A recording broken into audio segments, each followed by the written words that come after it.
The moment that bus door hissed open and you took your first step, you knew. You knew you were walking into a different kind of hell. This wasn't just another prison yard. It was a social experiment designed by people who would never have to live it. There were no rules you could learn, no politics that made sense, no guards who were going to save you. It was just you, 100 other men, and the concrete. Half of those men were your sworn enemy, your rival, or maybe the snitch who put your homeboy in a cell down the hall. And the first thing I saw, the very first thing, was a man I knew from the streets. A rival, standing 10 feet away. And in his eyes, I saw the same thing he saw in mine. This is a cage, and only one of us can be king. And that, right there, is the reality of California's most controversial and dangerous prison experiment, the 50-50 yard. Officially, they're called non-designated programming facilities, or NDPFs. The idea, at least the one sold to the public, was a progressive step toward rehabilitation, forcibly mixing inmates from the general population, the GP, with inmates from sensitive needs yards, or SNY. SNY is for men who, for a whole list of reasons, can't survive in the general population. Informants, gang dropouts, and others with documented threats against them. The CDCR, the California Department of Corrections, claimed this would break down gang barriers and give men better access to programs. But the men who lived it, and even some of the guards who worked it, tell a totally different story. They call it a setup, a powder keg. Today, I'm going to tell you that story. The story of what it was like to survive the explosion.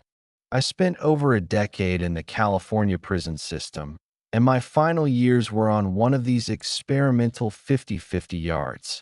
I'm here to share the untold truth of what happens when you throw rivals, predators, and prey into the same cage and just lock the door. Before I really get into this, I have to say, stories like mine are rarely told. If you believe these truths need to be heard, take a second right now to subscribe and hit that like button. It helps push this conversation out to more people, and it makes sure you won't miss future investigations into the parts of the world they try to keep hidden from you.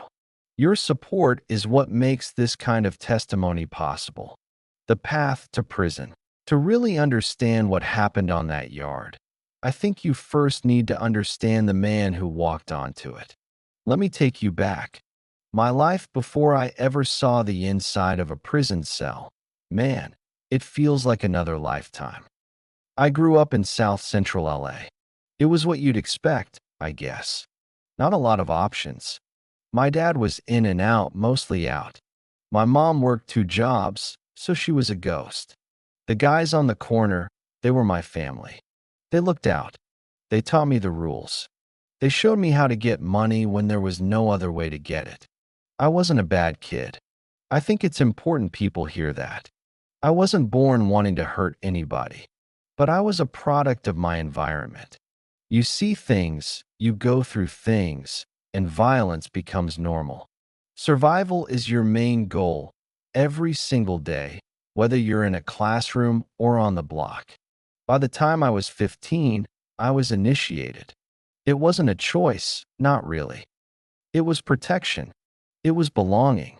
It was a death sentence I chose just so I could see the next day. I was smart, you know. Did well in school when I actually showed up. I had this one teacher, Mr. Evans, told me I could be a writer. He saw something in me. But the pull of the streets, the need for money, the loyalty to my neighborhood, it was stronger than some dream of a life I couldn't even picture. Thing is, in that life, there's only 2 ways out, a coffin or a cage. I was 19 when I caught my case. Robbery that went bad. Somebody got hurt. Not by me, but I was there. And to the law, that's all that matters.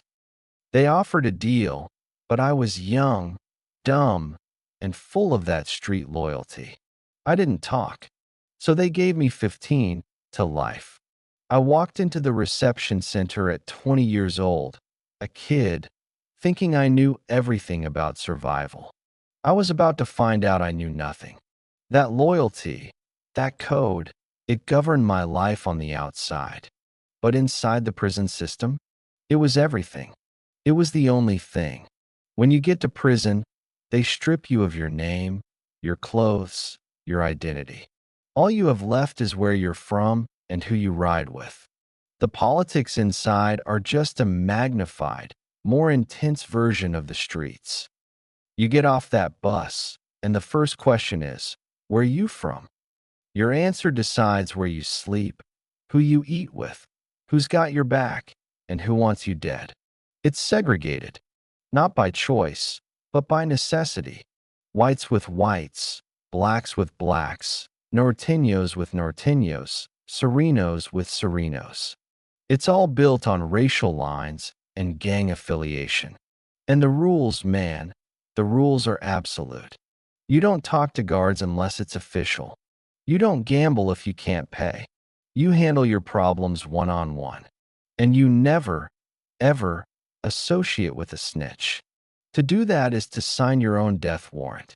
That was the world I learned to live in. It was hard, it was violent, but it had an order. There was a structure you could actually understand. First steps inside, the traditional yard. So I'm inside, learning this incredibly rigid social structure. Before we get to the 50-50 experiment, let me paint a picture for you of life on a traditional general population, or GP, yard, and how that political structure dictates every single move. A GP yard is like a small, walled-off city with clear territories. Picture a big concrete yard. The weight pile is over here. That's one group's turf. The basketball courts are over there. That's another's. The benches along this wall. You get it. You don't just wander into someone else's space.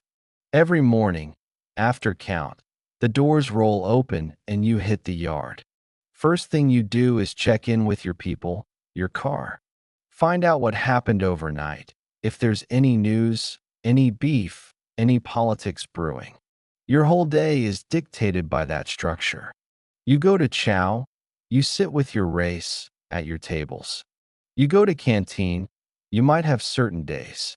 Even walking the track, you're aware of who's in front of you, who's behind you.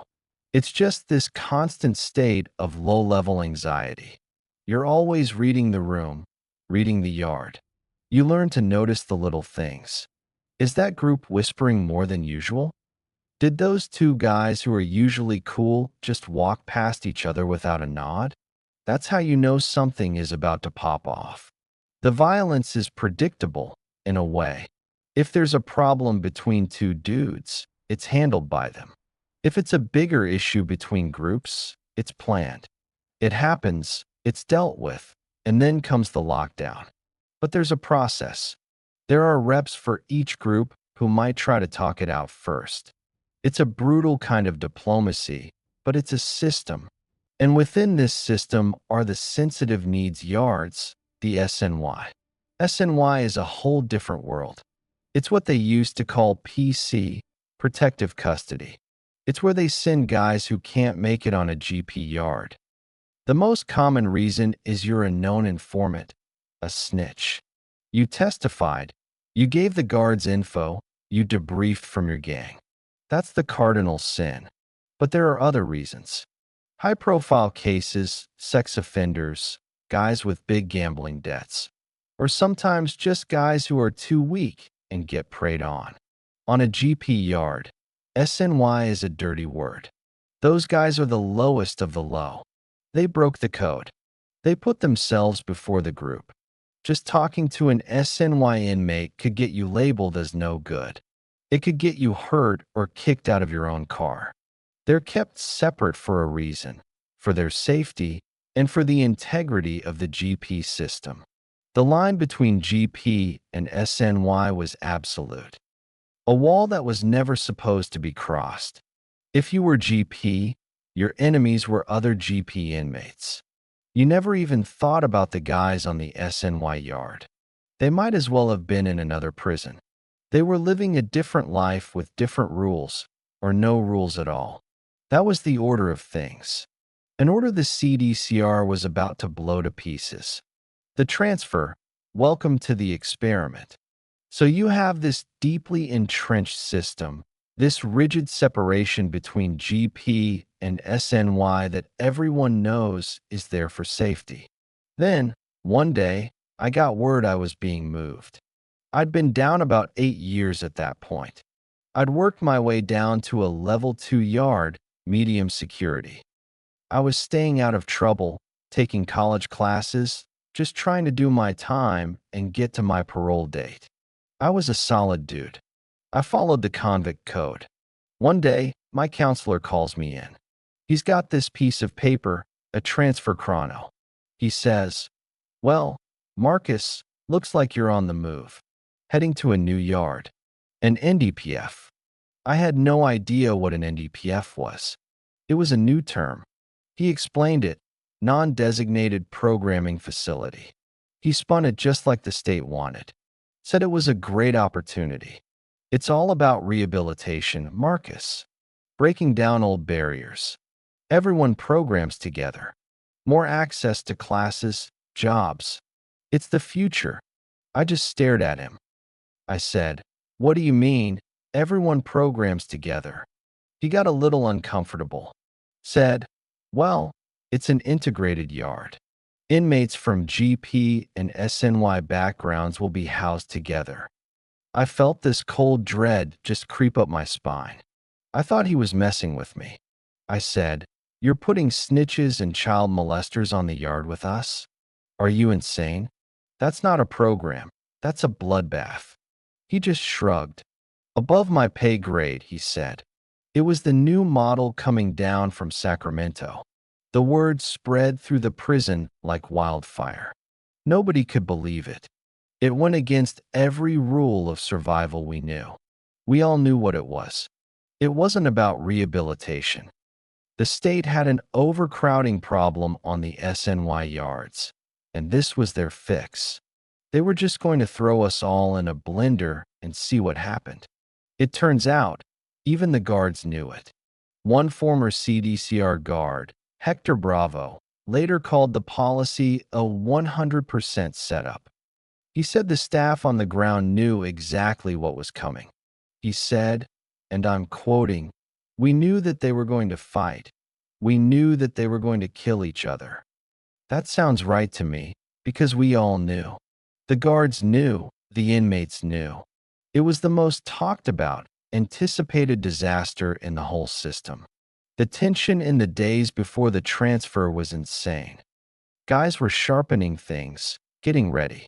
Others were trying to refuse, saying they'd be killed. The department didn't care. The policy was forced. If your name was on the list, you were going. The bus ride was the quietest I've ever been on. Usually, on a transfer, guys are yelling, banging on the windows. This time, dead silent. Just a bus full of dudes, a mix of GP guys like me and some SNY guys from another facility, all of us staring out the window, knowing we were being driven to a war zone. When we pulled up, you could feel the air change. You could smell it. It was fear and violence. When they uncuffed us and walked us to that first door, I thought, everything I learned about how to stay alive in here is now useless. This is a new game with no rules. And I was right. It was a setup designed to fail. The brutal reality of the 50/50th yard. The first time I walked onto that yard, it was chaos. Not loud, screaming chaos, but a quiet, tense, visual chaos. The normal social map of a prison yard was just gone. On a GP yard, you see the groups. The blacks are over here, the woods, the white guys are over there. Norteños have their spot, Serenos have theirs. It's a map you can read instantly. Here, it was a scramble. I saw solid GP guys standing near dudes I knew for a fact were dropouts or had told on someone. I saw known enemies from the streets, guys from rival gangs who would be trying to kill each other on sight anywhere else, now standing 30 feet apart, just staring. The look on everyone's face was the same. One inmate, Ivan Kilgore, who wrote about his time in a place like this, described seeing depression, anxiety, and fear on each man's face. And that's exactly it. It was a mix of hypervigilance and sheer terror. Every person was sizing up every other person. Who are you? What did you do? Are you a threat? Are you a victim? Your brain is running 1,000 miles an hour, trying to remember faces from old cases, from the streets, from other prisons. It's the most mentally draining place you can imagine. There's no safe space. No your table or your corner. Everywhere is a potential front line. That tension exploded into violence almost immediately. Just like that former guard, Hector Bravo, said would happen, the riots were almost instant. I saw the first one within hours. It didn't even take a day. They ran us out for evening yard, and for a while, it was that same tense quiet. Then, a new bus of transfers came in. They walked a line of about 10 guys onto the yard. And in that line was a guy who was a well-known Sereno dropout. He'd been a shot caller before he turned. Every Sereno on that yard knew exactly who he was. For a second, everything froze. Like a movie. Then, a yell went up from a group of Serenos. Green light. And it was on. Not one guy. It was 5, 10 guys, all moving at once. They swarmed him, brutal and fast. Shanks came out. He went down, and they got on him.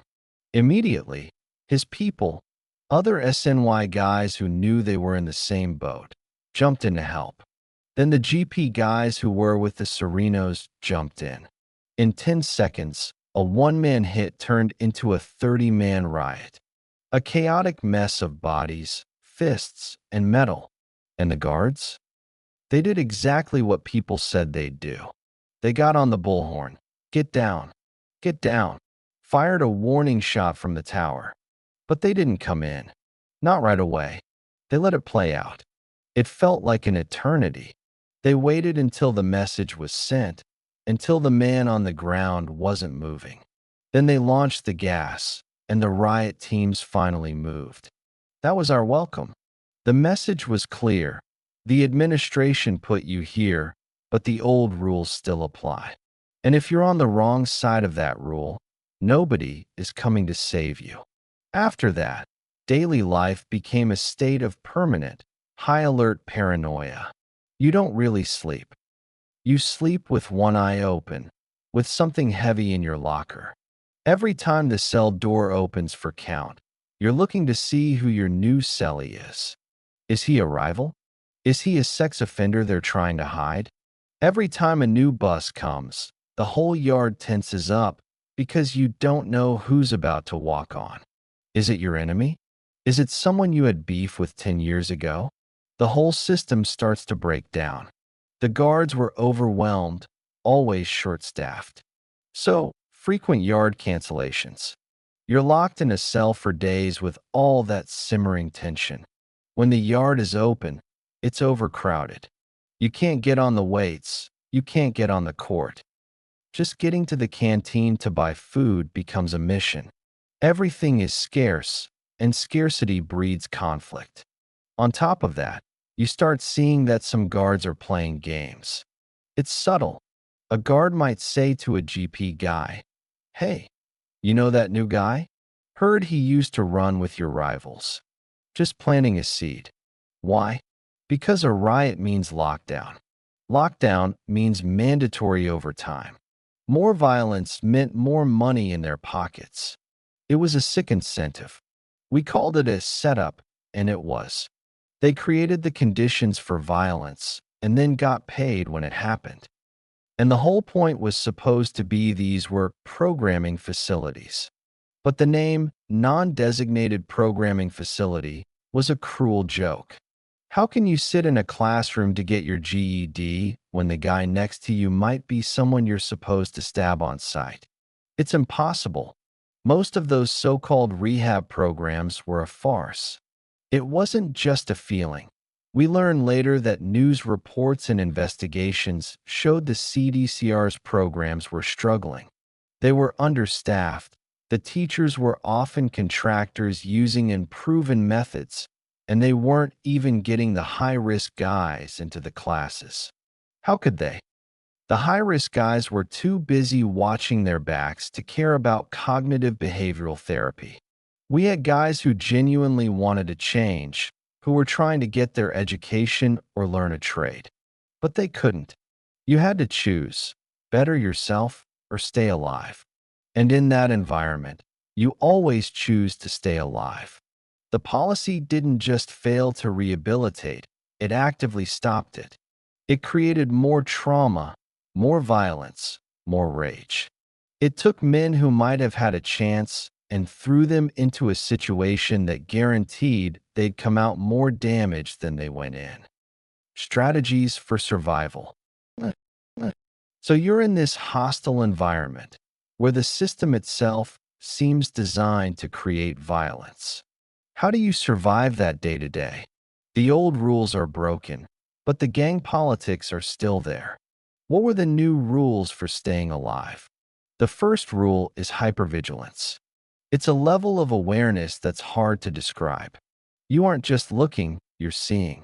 You're not just hearing, you're listening. You walk onto the yard and you're scanning everything. Who's grouped up? Who's alone? Who looks nervous? Who looks aggressive? You're constantly processing threat levels. When a new inmate arrives, everyone is watching. How he walks, who he looks at, who he avoids. GP members are trying to figure out if he's a target, and SNY guys are trying to see if he's a new predator. It's a silent, deadly math that happens in seconds. The second rule is to see the guard's game. You have to know when you're being baited. A guard comes to you and says, "Hey, I heard so-and-so was disrespecting your neighborhood." He's not your friend. He's lighting a fuse. If you react, you start a fight. The fight starts a lockdown. He gets overtime. You get a 115 disciplinary write-up that adds time to your sentence and can get you sent to a higher security prison. You learn to just nod and say, "I'll handle it." And then you do nothing. You have to be smarter than the system that's trying to trap you. The old political structure morphed into something more dangerous because it was unpredictable. On a GP yard, you know the lines. On a 50-50 yard, the lines are blurry, but the consequences are still real. A GP gang member might get an order to attack an SNY inmate to prove he's still loyal, even though he's forced to live on this mixed yard. So he's in an impossible spot. Attack this guy and get more time, or refuse and get targeted by his own gang. Alliances became fluid, temporary. You might have a civil conversation with a guy from a rival gang one day, just because you're both trying to get through it. But you both know that if the shot callers give the order, you'll have to try to kill each other tomorrow. There's no trust, no loyalty, only moment-to-moment survival. This is why so many inmate advocates, like the ones from the Pelican Bay hunger strikes, have said for years that these 50-50 yards are a failed policy that provokes violence. They argued that forcing enemies together is a form of state negligence. You can't force peace by throwing people into a gladiator pit. The agreement to end hostilities, a peace treaty started by inmates, was about ending racial hostilities. It could never account for a state policy that would deliberately house an informant next to the man he informed on. For someone like me, just trying to do my time and get home, the strategy was to become a ghost. You walk the chalk line. You don't get involved in anything. You don't gamble. You don't get into debt. You don't have loud conversations. Keep your interactions brief and neutral. You go to the yard for sun and exercise, and then you get off. You stay in your cell and read. You find a routine that keeps you as far from the politics as possible. And you have to show you're not a target. You carry yourself with confidence, even when you're terrified. You have to be willing to defend yourself, and everyone needs to know it. It's a delicate balance. Be peaceful, but project the capability for violence. You're walking a razor's edge every single second of every day.